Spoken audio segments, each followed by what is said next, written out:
নমস্কাৰ মই অঞ্জলীয়ে পুনৰবাৰ স্বাগতম জনাইছোঁ আশা কৰিছোঁ আপোনালোক সকলো ভালে আছে আৰু ময়ো ভালে আছোঁ মোৰ এই থাম্বনেইলটো চাই আপোনালোকে গম পাইছে আজি মই এই যে খ্ৰীষ্টমাছ কেকটাছজোপা কাটি দিছোঁ দেখিছেনে এই খ্ৰীষ্টমাছ কেকটাছজোপা আজি অলপ দিনৰ আগত আপোনালোকক দেখাইছিলোঁ যে খুব ধুনীয়াকৈ ফুলি আছিলে আৰু খুব ধুনীয়া এটা কালাৰ আছিলে আৰু বহুতে মোক সুধি আছিলে বাইদেউ আপোনাৰ এই প্লাণ্টজোপা বয়স কিমান আৰু কেনেকৈ এনেকৈ জোপোহা কৰে কি কথা এনেকৈ সুধিছিলে ইমান ডাঙৰকৈ জোপোহা যে কৰে কি সাৰ দিয়ে ইয়াৰ পটিং সইলটো কেনেকুৱা সুধি আছিলে তাকে এতিয়া মই প্ৰথম কামটো হৈছে এতিয়া যে ডিচেম্বৰত ফুলি গ'ল ফুলি যোৱাৰ পিছত আপোনালোকে ফেব্ৰুৱাৰীৰ পৰা মাৰ্চৰ ভিতৰত আপোনালোকে এই ধৰণে কাটিং কৰি দিব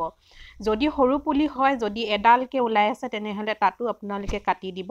কাটি পেলাই এই ধৰণে বালি আৰু অকণমান কোকোপিট মিলাই পেলাই আপোনালোকে লিফবিলাক এই ধৰণে গুজি দিলে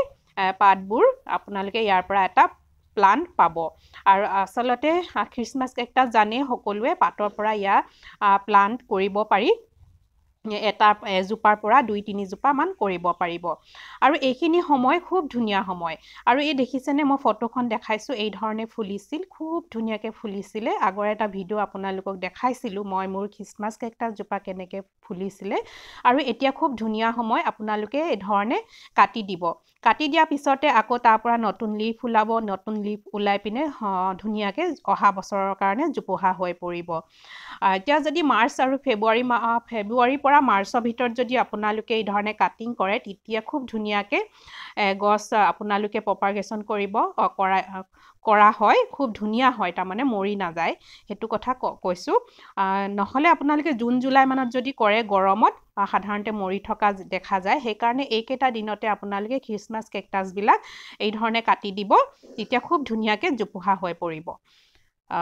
তাকে আজি ভিডিঅ'টো মই তাকে অকণমান দেখাইছোঁ আৰু এই যে পাতবোৰ দেখিছেনে এইটো এটা টাব হেংগিং ইয়াৰো মই কাটি দিছোঁ তেনেকৈ মই ভালেকেইটা টাব কাটা হৈছে মই গোটেইখিনি দেখুওৱা নাই কাটি পেলাই এই ধৰণে মই প্ৰপাগেশ্যন কৰিম ঠিক অহা বছৰলৈকে মোৰ কেইবাটাও প্লান্ট ওলাব আৰু মই জানেই মই বিক্ৰীৰ বাবে সাজু কৰোঁ গতিকে সাজু কৰা সময় হৈছে এতিয়া নতুনকৈ ধৰক এটাৰ পৰা 2টা প্লান্ট বনাব পৰা সময়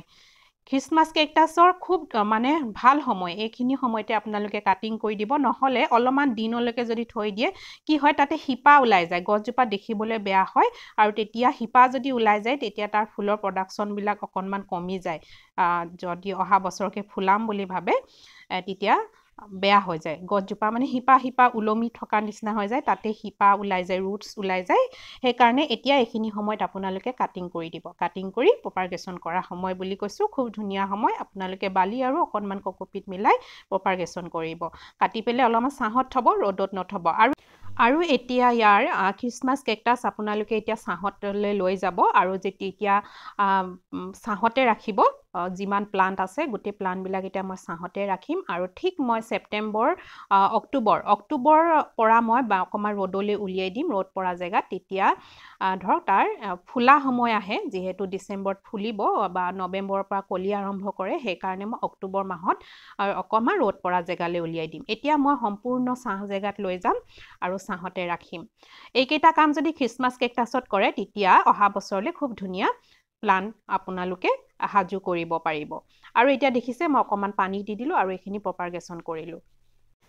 তাৰ পাছতে এইখিনি মই কেইদিনমান আগতে প্ৰপাগেশ্যন কৰা দেখিছে এই ধৰণে মই কোকোপিট আৰু অকণমান বালি লৈ পেলাই এই ধৰণে গুজি ৰাখিছিলোঁ আৰু প্ৰায় এমাহমান হৈছে এমাহমানতে দেখিছে খুব ধুনীয়াকৈ ইয়াৰ ৰুটছ আহিছে আৰু শিপা আহিছে তাকে মোক বহুতে সুধি থকা কাৰণে মই আজি ইয়াৰ পটিং সইলটো দেখাব লৈছোঁ মই ইয়াত পটিং সইলত কি ব্যৱহাৰ কৰোঁ আৰু কেনেকুৱা ধৰণৰ হ'ব লাগে আৰু এয়া চাওক এমাহতে কিমান ধুনীয়া এটা শিপা আহিছে ৰুটছ আহিছে দেখিছেনে এই ধৰণে আপোনালোকে প্ৰপাগেশ্যন কৰিব পাৰিব তাৰ পাছতে বলক মই ইয়াৰ পটিং সইলটো কেনেকুৱা হ'ব লাগে বা কি মই ব্যৱহাৰ কৰিছোঁ এইখিনি হৈছে নৰ্মেল সইল গাৰ্ডেন সইল যিটো নৰ্মেল সেইটো মই মাটি ব্যৱহাৰ কৰিছোঁ যিটো নৰ্মেল মাটি সেয়া বহুত বেছি নিদিব নৰ্মেল মাটি প্ৰায় 20% মান দিব বালি কিন্তু 50% মান দিব বালি পৰিমাণটো অলপ বেছি দিব যিটো চেণ্ড আৰু ইয়াৰ পটিং সইলটো একদম ৱেল ড্ৰেইন হ'ব লাগে সেইকাৰণে বালি পৰিমাণটো বেছি দিব তাৰ পাছতে এইটো কাৰ্বনাইজ কৰা ৰাইচ শাক দিছো এইটো আপোনালোকে নিদিলেও কোনো কথা নাই যদি দিয়ে বেছি ভাল হয় মাটিখিনি ধুনীয়া ফুৰফুৰীয়া হৈ থাকে এই কাৰণে আপোনালোকে যদি কাৰ্বনাইজ কৰা ৰাইচ শাক বা ধানৰ বাকলি আছে তেনেহলে আপোনালোকে দিব তাৰ পাছতে ইয়া সাৰো বহুত বেছি প্ৰয়োজন নাই এতিয়া বৰ্তমান কাৰণ কেলে এতিয়া যেটো পটিং সয়েল কৰা হয় এটো ইমান বেছি সাৰ দিব নালাগে এখিনি হৈছে মই কেঁচু সাৰ আপোনালোকে শুকান গোবৰো দিব পাৰে এখিনি খুব ধুনীয়াকৈ মই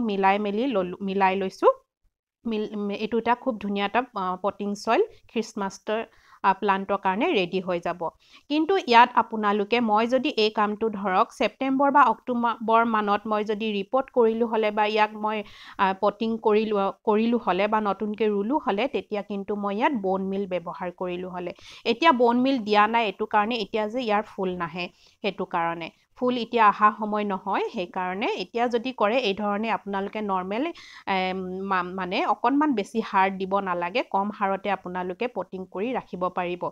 আৰু ইয়াক নতুনকৈ যেতিয়া আপোনালোকে ফুলা বেছি ফুল আহিবৰ কাৰণে বা বেছি ফুল দিবৰ কাৰণে আপোনালোকে সেপ্টেম্বৰ মাহত বা অক্টোবৰ মাহত আপোনালোকে বোন মিল আৰু অকনমান হাড় কেঁচু হাড় বা গোবৰ আপোনালোকে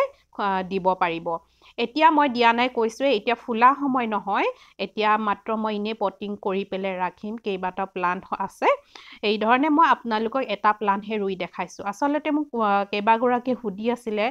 মই নামবোৰ পাহৰিছো বহুতে আজি অলপ দিনৰ আগত মই যেতিয়া খ্ৰীষ্টমাছ কেকটাছ বিলাক খুব ধুনীয়াকৈ ফুলিছিল বহুতে হুদিছিল আপুনি কেনেকুৱা ধৰণৰ পটিং সয়েল দিয়ে বা কি ব্যৱহাৰ কৰে ফুলিবৰ কাৰণে কি সাৰ ব্যৱহাৰ কৰে ইয়াক বিশেষ তেনেকুৱা কোনো ধৰণৰ ৰাসায়নিক সাৰ ব্যৱহাৰ কৰা নহয় বোন মিল আপোনালোকে দিব পাৰিব বোন মিল যেতিয়া আপোনালোকে ফুলাৰ ইয়া সিজন আহিব ধৰক আপোনালোকে সেপ্টেম্বৰ পৰা আপোনালোকে বোন মিল আৰু কেঁচু সাৰ আপোনালোকে দিব পাৰিব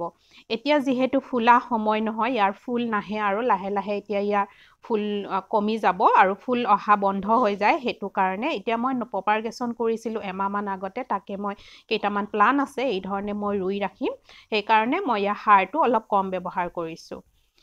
আজি ভিডিওটো ইমানে আছিলে আপোনালোকে কেনেকুৱা লাগিলে নিশ্চয় জনাবলে নাপাহৰিব ভিডিওটো চাই ভাল পালে বুলি আশা কৰিলো আৰু এটা লাইক কৰিব এটা সুন্দৰ কমেন্ট কৰিব আৰু যি সকল নতুন সেই সকলে সাবস্ক্ৰাইব কৰি লব যদি ইউটিউবত চাই আছে তেনেহলে সাবস্ক্ৰাইব কৰি লব আৰু কাষতে থকা বেলটো অল কৰি দিব যদি ফেসবুকত চাই আছে তেনেহলে ফলো কৰি লব আৰু এটা লাইক কৰিব এটা কমেন্ট কৰিব